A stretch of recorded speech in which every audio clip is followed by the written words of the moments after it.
Okay, y'all, let's talk about my friend the Atlas zipper pouch here. This is by Center Street Quilts. It is a very nice pattern. It unzips. So it's got this fun zipper that goes all the way around. 3 pockets, 2 are vinyl, 1 is fabric, 2 pockets that don't have zippers. So, things I learned while making this. Oh, so many. And things I would change the next time around. So when you're doing this very top part of the zipper and you do what, for lack of a better way, I'm going to call goose or swan the zipper top. So when you scrunch it around and stitch it so that it forms this curve, which ends up kind of looking like 2 swan heads because they're opposite of each other, you really need to make sure that just like if you are pivoting a corner on your binding, that this is as straight as possible. So you want the cloth part of the zipper, the fabric part of the zipper, you want that fold to be really straight so that this curve ends up really, really nice and so that they match. I also, regarding this, would probably measure exactly how far over I placed the zipper. I thought I measured it correctly. I thought it was a 1/2 inch. This one ended up a little bit shy of this one. It could have just been that it moved, but I would definitely measure so that they're equal, and so there's a nice center line. Is that going to bug anybody in reality? Am I going to let it bug me? No, but thing to think about there. When you are sewing your zipper tape on, highly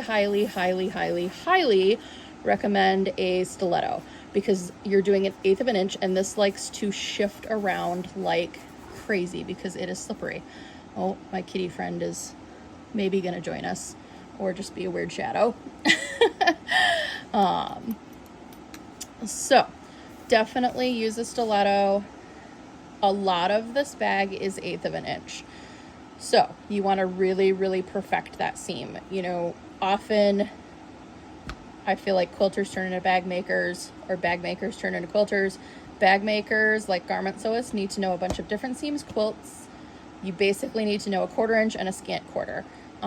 So really make sure you're working on those seams before you start this project because they're very important, especially all of this binding, you see your stitching, especially if you choose to use, let's see if I can get really nice up close, especially if you choose to use a contrasting thread, you're really going to see that stitching.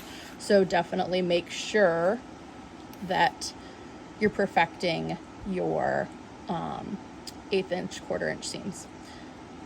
Other things, this zipper tab, I waited till the end to sew it on because that's what she said to do. I probably would sew it on sooner. I also added my initials to mine. And I think I would do that a little bit differently. Like maybe I would embroider it before I stitch the zipper tab down. With the pockets, the vinyl. So I used glitter vinyl, which is super cute. I highly recommend a non-stick foot for this.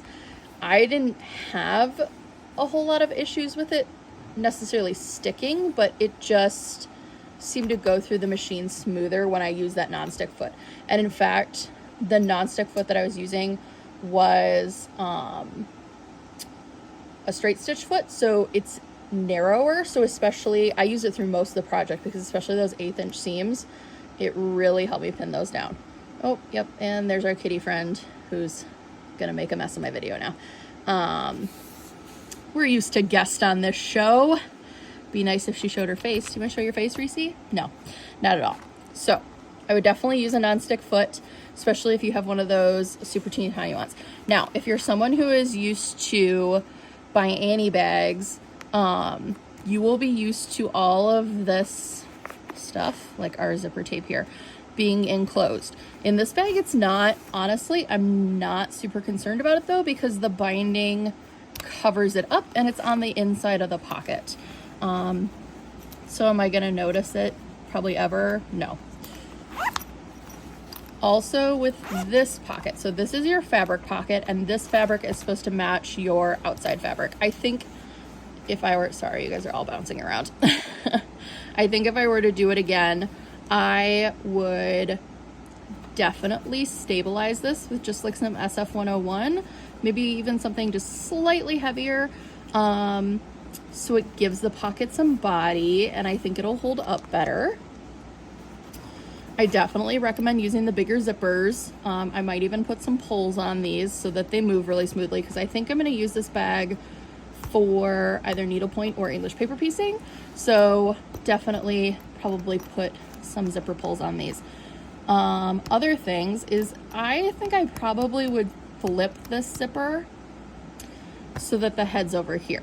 I know why she didn't. So she didn't because then the two heads would be here, and there's a chance of creating bulk or them knocking together and getting worn. But I think personally, just from an aesthetic standpoint, I think I'd rather have the zipper head over here and open this way on this side.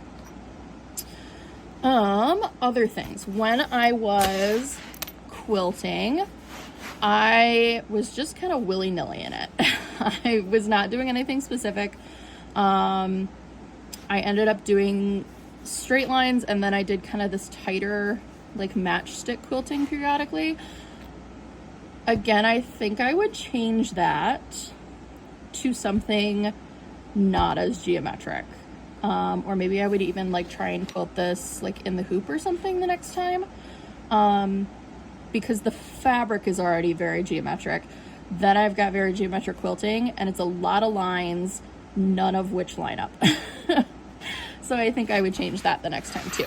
The other reason I think I'm going to use this for EPP or needlepoint is because I could put all my little pieces or my canvas in here, but then when I'm actually stitching, and I discovered that last night when I was putting the binding on, this is actually like a really nice stitching pad. So I could lay my pieces on it, they don't shift, I could poke a needle through it, it's not gonna hurt anything because there's all this nice foam in here. Now I wouldn't go super stabbing it because of course you've got vinyl and zippers in some places, but just to like give your needle a little place to rest, it makes for a really nice stitching pad too. And last but not least, I think the pattern says that you can machine sew or hand sew your binding on. I would 100% recommend hand sewing it on. I do not like binding. I machine bind absolutely everything I can. I'll be perfectly honest, I am not a super great hand binder. It's just not a skill that I've, oops, sorry guys. It's just not a skill that I've super practiced. So there you can see like those are some of my better stitches, but then over here, things get more spread out. My curves are a little wonky and a little puffy.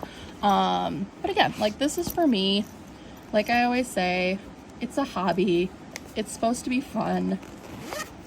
So don't stress too much about it. But those are all the things I learned while making the Atlas zipper pouch. And we have maybe a little bit of this fabric left. Maybe. This is Meadowstar, and this I think is Sugar Maple from Ruby Star. It's all on sale in the store, and I think there is a little bit of it left. And this one is, oh, one of the Speckleds that I definitely think is gone. But Speckled will get restocked. So that's the Atlas zipper pouch. I had a super fun time making it. The pattern is available online from Center Street Quilts. And let me know if you guys want this as a class, because I feel like I learned a lot and I would be happy to teach it to you. Have a great day.